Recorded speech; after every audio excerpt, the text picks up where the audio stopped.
You know, sales has changed more in the last 5 years than in the previous 100 years. Now, I'm going to tell you something funny. I was saying that 5 years ago, and I had no idea how much sales was actually going to change. I'm called the Sales Navigator because I help my audiences and clients navigate the challenging world of sales on their journey to success. I've been doing this since 2004, and I've spoken for audience members from 23 different countries who live on 3 different continents. And it only gets more fun every year I do it.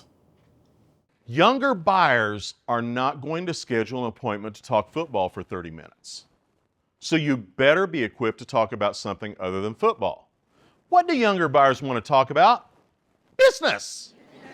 Considering what we're there to talk about is business, that's kind of a cool little fit, don't you think? My job is to keep salespeople and sales leaders not just abreast of, but ahead of the pace of change in selling.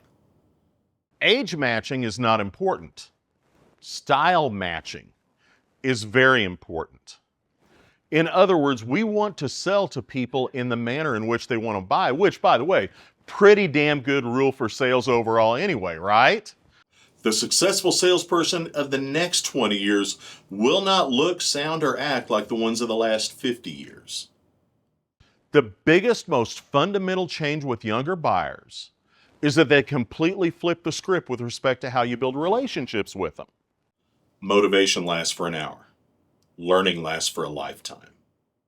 Salespeople who are adaptable, who can adapt, improvise, and overcome, who can figure out where their customers are and communicate on that level with them. Not by looking at them, not by stereotyping, not by looking at stuff on the wall, but actually having a dialogue and be mentally agile enough to make that move and say, I'm going to work on your level. Those are the salespeople that have a huge competitive advantage today. And that's where you want your salespeople to be. When I'm speaking, I like laughs and I like audience reactions. But what I truly love is seeing my audience with their heads down, pen in their hand, taking notes. Because that lets me know that they're getting takeaways that they're going to take back to their offices and use to make money. And I know that's what they really want for the time they're investing with me, and that's also what event planners really want. Raise your hand if you've ever seen the movie The Princess Bride. Great movie. I love that movie. It's got the greatest format for an appointment setting script in it ever. Hello, my name is Inigo Montoya. You killed my father. Prepare to die.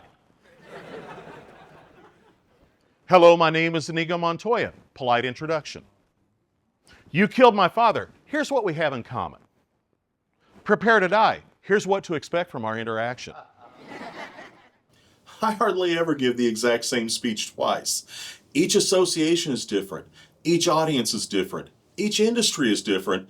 And honestly, the vibe in every room is different. The same points happen, but how those get across is different for each room. Younger buyers will gain respect for salespeople who are more senior with them if they see that those salespeople can adapt to their communication technologies, styles, and platforms. Sales is changing more than ever. Let's get your people ready.